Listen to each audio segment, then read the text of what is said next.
BBC 해설진 손흥민이 만든 즉각 변화가 바로 토트넘을 구해냈다며 극찬 쏟은 이유.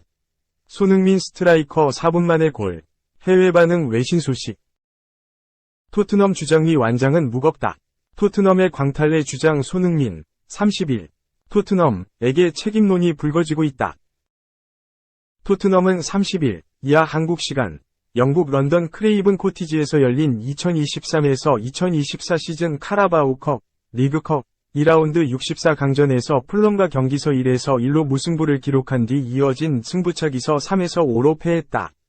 토트넘은 32강 진출에 실패했다. 시즌을 앞두고 해리 케인이 떠나며 전력이 더 떨어진 토트넘이다. 케인이 있던 시절에도 달성하지 못했던 우승컵은 더 멀어진 것이 아니냐는 비관론이 고개를 들고 있다. 토트넘이 리그컵에서 조기에 탈락하며 더 논란이 거세다.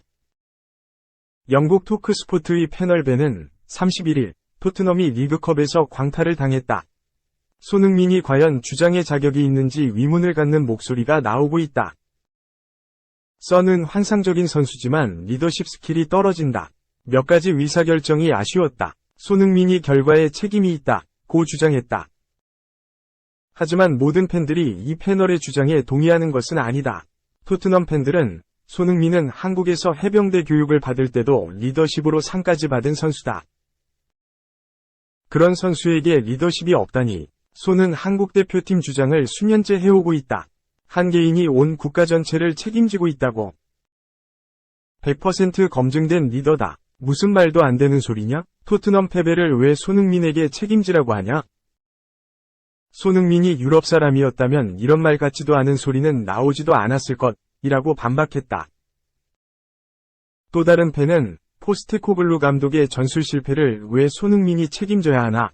토트넘 최고 선수인 손이 주장을 안 하면 어떤 선수가 맞냐? 손흥민이 득점왕이었던 것을 벌써 잊었어? 결국 또 외국인에게 책임을 묻는구만. 해리 케인 우리 팀 떠난 것 아직도 몰라? 라고 의견을 냈다. 한편으로 손흥민은 주장을 맡기에는 너무 착해. 주장은 쓴소리도 할 줄 알아야 하는데 손흥민은 좋은 말만 한다. 며 손흥민 책임론에 동의하는 분위기도 있었다. 2. 돌파 없는 선. 오른발 없는 클루셉. 존재감 없는 히샬리송. 토트넘 최전방 이렇게 바꾸면 어떨까? 토트넘은 이번 시즌 공식전 4경기를 소화했다. 수비와 중원은 합격점을 받았다. 하지만 해리 케인이 빠진 공격진은 무색무취다. 토트넘이 4경기에서 얻은 7골 중 공격수가 넣은 득점이 2개뿐이다. 확실한 득점 루트가 없다는 뜻이며 이는 당장은 모르겠지만 장기적으로 봤을 때 반드시 문제가 될 것이다. 토트넘 엔지 포스테코글루 감독은 히샬리송을 중앙에 두고 손흥민과 클루셉스키를 좌우 윙포워드로 기용했다. 손흥민은 단점이 명확히 드러났다. 히샬리송은 그나마 가능성을 보여줬지만 클루셉스키는 물음표만 남겼다. 손흥민이 왼쪽 깊은 위치에서 전통적인 윙어처럼 플레이한 이 경기에서 토트넘은 모두 무승부에 그쳤다. 프리미어리그 1라운드 브렌트포드전 2대2, 과 카라바오컵, 리그컵, 2라운드 풀럼전 1대1이다. 풀럼전은 승부차기 끝에 패배. 토트넘의 리그컵 우승 도전이 너무 이른 시점에 좌절됐다. 손흥민은 2라운드 맨체스터 유나이티드전과 3라운드 본머스전에서는 거의 2선으로 내려와 연계에 치중했다. 종종 히샬리송이 빠지면 손흥민이 중앙으로 이동해 센터 포워드를 복원했다. 이 자리에서도 손흥민은 프리롤로 활동하며 번뜩이는 기회를 수차례 창출했다. 손흥민이 측면에서 돌파와 크로스에 매우 약점을 나타내고 있다. 라인을 올리고 점유율을 높이는 포스테코글루의 전술 속에서는 손흥민이 장점을 발휘할 상황이 자주 조성되지 않는다. 손흥민은 넓은 공간에서 가속도를 붙여 스프린트가 가능할 때 빛을 발휘한다. 이 때문에 포스테코글루는 손흥민을 가운데에서 써야 그나마 장점을 활용할 수 있다. 손흥민은 플레이메이커가 아닌 가짜 9번, 폴스9이 되는 것이다. 플레이메이커는 이미 제임스 매디슨이 완벽에 가깝게 수행 중이다. 손흥민이 중앙에서 가짜 9번으로 뛰면 연계와 전환, 중거리 슛 등 자신이 잘하는 플레이 위주로 할 수 있다. 손흥민이 센터백을 달고 이 선으로 유인하고 메디슨과 윙어들이 침투를 노리는 전술이다. 클루셉스키는 주전에서 제외하는 편이 나아 보인다. 클루셉스키는 왼발 위존도가 너무 크다는 점이 간파당했다. 클루셉스키가 우측에서 공을 잡으면 어차피 왼발로 찬다는 것을 수비수들이 이미 알고 대처한다. 오른발은 내줘도 정확도가 떨어져 위협적이지 않다. 그리고 히샬리송을 오른쪽 윙포워드로 보내는 것이다. 히샬리송은 에버튼 시절 센터포워드로 77경기, 윙포워드로도 73경기를 소화했다. 히샬리송이 토트넘에서 중앙 공격수로 존재감이 없었던 원인을 좌우 윙에서 찾을 수도 있다. 손흥민과 클루셉스키가 실마리를 풀지 못하니 히샬리송도 함께 갇힌 것이 아닌가 하는 가정이 가능하다. 어차피 손흥민이 가짜 9번이기 때문에 히샬리송은 오른쪽에서 중앙으로 계속 파고들면 된다. 왼쪽을 맡을 자원은 넘친다. 이반 페리시치나 마노 솔로몬, 그리고 현재 영입설이 돌고 있는 브레넌 존슨 등 대체 요원이 풍부하다. 이것이 바로 손흥민과 히샬리송을 모두 살리는 움직임이 아닐까. 3. 메시도 사람이었다. 10경기 연속 공격 포인트 무산, 마이애미는 0에서 0 무승부. 인터 마이애미는 지난 31일 미국 플로리다 마이애미 DRV PNK 스타디움에서 열린 2023 미국 메이저리그 사커 MLS 29라운드에서 내슈빌 SC를 만나 0에서 0 비겼다. 마이애미는 4-3의 3 포메이션으로 나섰다. 최전방에 호세프 마르티네스를 필두로 좌우에 로버트 테일러와 리오넬 메시가 섰다. 중원은 딕손 아로요, 세르히오 부스케츠, 디에고 고메즈가 나왔다. 포백은 조르디 알바, 카말 밀러, 토마스 아빌레스, 디안드레 예들린이 출전했다. 골키퍼는 드레이크 캘린더였다. 전반부터 양팀이 득점을 노렸지만 이렇다 할 장면이 없었다. 두 팀 모두 공격의 세밀함과 마무리에서 완성도가 떨어지며 0에서 0으로 전반전이 끝났다. 후반 시작과 함께 마이애미가 아로요를 빼고 파쿤도 파리아스를 넣었다. 내슈빌도 교체 카드 2장을 사용하며 변화를 노렸다. 특별히 바뀐 것은 없었다. 여전히 완성도가 떨어지며 무득점이 이어졌다. 내슈빌의 찬스가 무산되기도 했다. 전반 25분 내슈빌 공격진이 마이애미의 골망을 흔들었지만 오프사이드였다.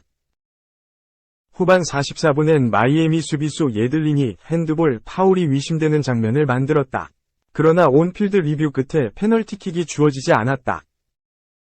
마이애미도 경기 종료 직전 메시가 드리블 돌파 이후 슈팅을 날렸지만 골키퍼에 막혔다. 골이 나오지 않으며 경기는 0에서 0 무승부로 끝났다. 메시의 10경기 연속 공격 포인트가 무산됐다. 메시는 미국 무대로 이적한 뒤 출전한 9경기에 서전부 득점 혹은 어시스트를 올렸다. 공격 포인트는 11골 3도움으로 총 14개였다. 메시는 FC 바르셀로나와 파리 생제르맹에서 활약하며 축구 역사상 최고의 선수 중 하나로 평가받았다. 메시는 바르셀로나 소속으로 778경기에 나서 672골을 넣었다. 도움도 303개나 기록했다. 파리 생제르맹에선 75경기에 나서 32골 35도움을 올렸다. 경기당 무조건 공격 포인트를 1개 이상 만들었다. 메시가 얻지 못한 트로피는 없었다. 피파 최우수 선수상 3회, 우에파 올해의 선수상 3회, 스페인 프리메라리가 최우수 선수상 6회 등 수많은 개인 수상을 기록했다. 팀 커리어도 엄청나다. 4번이 우에파 챔피언스리그 우승, 라리가 10회 우승, 코파델레이 7회 우승 등 트로피를 쓸어모았다. 최고의 선수에게 주어지는 발롱도르는 지금까지 7번 수상했다. 일각에서는 메시가 피파 월드컵에서 우승하지 못했기 때문에 최고의 선수가 아니라고 평가했다. 메시의 유일한 흠이라면 흠이었다. 메시의 최전성기였던 2014 피파 월드컵 브라질에서 아르헨티나가 준우승에 머물렀기에 메시의 커리어에 월드컵은 인연이 아닌 듯 보였다. 메시는 사실상 본인 커리어의 마지막 월드컵이었던 2022 피파 월드컵 카타르에서 아르헨티나의 우승을 이끌었다. 메시는 결승전에서 멀티골을 기록하며 팀을 이끌었다. 월드컵 MVP에서 주어지는 골든볼도 메시의 몫이었다. 나이가 들었지만 여전한 폼을 유지하던 메시가 돌연 축구 변방 미국으로 향했다. 최근 미국 축구에 대한 투자가 늘어나고 유명 선수들이 향하고 있지만 메시 이름값엔 다소 아쉬운 무대였다. 메시의 친정팀 바르셀로나 또한 메시의 복귀를 준비하고 있었기에 이적은 충격적이었다. 메시는 미국 이적 이후에도 여전한 실력을 증명했다. 메시는 미국 무대 데뷔 전부터 골을 신고했다. 크루즈 아줄과 경기에서 후반 막판 프리킥 결승골로 팀을 승리로 이끌었다. 메시의 활약과 리더십에 소속팀 감독이 매료됐다. 크루즈 아줄과 경기 후 인터 마이애미 마르티노 감독이 앞으로 메시가 팀 주장을 맡을 것이라고 예고했다. 메시는 감독의 예고대로 애틀랜타 유나이티드전부터 주장 완장을 차고 경기에 나섰다. 감독의 기대를 멀티골로 보답했다. 메시는 전반 8분, 전반 22분 연속골을 터뜨리며 팀의 4에서 0 대승을 이끌었다. 메시는 이어진 올랜도 시티와 경기에서도 전반 7분 만에 테일러의 어시스트를 받아 선제골을 넣었다. 후반 27분엔 오른발 슈팅으로 상대 골문을 뚫었다. 다시 한번 멀티골로 팀 승리에 앞장섰다. 메시는 멈추지 않았다. 지난 7일 8강 FC 달라스전에도 멀티골을 몰아쳤다. 4강 샬럿 FC와 경기에서도 득점에 성공한 메시는 미국 이적 이후 6경기 연속골을 넣었다. 6경기 동안 메시가 기록한 스탯은 9골 1도움이었다. 결국 결승에 오른 메시는 팀을 승리로 이끌었다. 대회 MVP와 대회 득점왕도 메시가 독식했다. 메시는 자신이 왜 축구 역사상 최고의 선수로 불리는지 36살이 나이에 증명했다. 그동안 선수 생활 황혼기에 변방 무대로 향해 이 정도로 임팩트를 남긴 선수는 없었다. 지난 리그스컵 우승으로 트로피를 추가한 메시는 8번째 발롱도르 수상 가능성이 높아졌다. 또한 유럽축구연맹, 우에파이 발표한 올해의 선수 최종 후보 3인에 들었다. 지난 2022-23 시즌 트래블을 이룬 맨체스터 시티의 케빈 더 브라위너와 엘링 홀란과 경쟁한다. 그러나 정작 본인은 크게 생각이 없어 보인다. 메시는 리그스컵 결승전을 앞두고 열린 기자회견에서 발롱도르 수상에 관련된 질문을 받았다. 메시는 발롱도르를 받는 것도 크지만 나는 그것에 중요성을 부여하지 않았다. 내게 가장 중요한 것은 팀 타이틀이었다. 라고 전했다. 이어서 나는 발롱도르에 대해 생각하고 있지 않다. 나는 내 경력 동안 나를 위해 설정한 목표를 달성했다. 지금은 다른 목표가 있다. 라고 이야기했다. 리그스컵 이후 4일 만에 메시는 팀을 다시 한번 결승 무대로 이끌었다. 인터 마이애미는 지난 24일 한국 시간 미국 오하이오주 신시내티 TQL 스타디움에서 열린 어스 오픈컵 준결승에서 승부차기 끝에 5에서 4 승리했다. 마이애미가 결승에 올랐다. 메시는 이날 2도움을 기록하며 이름값에 맞는 활약을 펼쳤다. 경기 후 축구 통계 매체 소파스코어는 메시를 향해 평점 9점을 선사했다. 양팀 통틀어 가장 높은 평점이었다. 풋몹은 메시에게 평점 8.9점을 부여했다. 당연히 경기장에서 가장 높은 점수였다. 마이애미는 메시 이적 이후 완전히 다른 팀이 됐다. 2018년 창단 이후 2020년부터 미국 메이저리그 사커 MLS에 참가한 마이애미는 2022 시즌 6위를 제외하고 하위권에 있었다. 이번 시즌도 메시 이적 직전까지 리그 22경기 5승 3무 14패를 기록하고 있었다. 지난 28라운드 이후 인터 마이애미 마르티노 감독이 걱정을 드러내기도 했다. 마르티노 감독은 메시는 적어도 3경기 정도 결장할 것이다. 아르헨티나 국가대표팀에 소집될 것이다. 우리는 그 시기 동안 계속 승리해야 한다는 것을 알고 있다. 라고 말했다.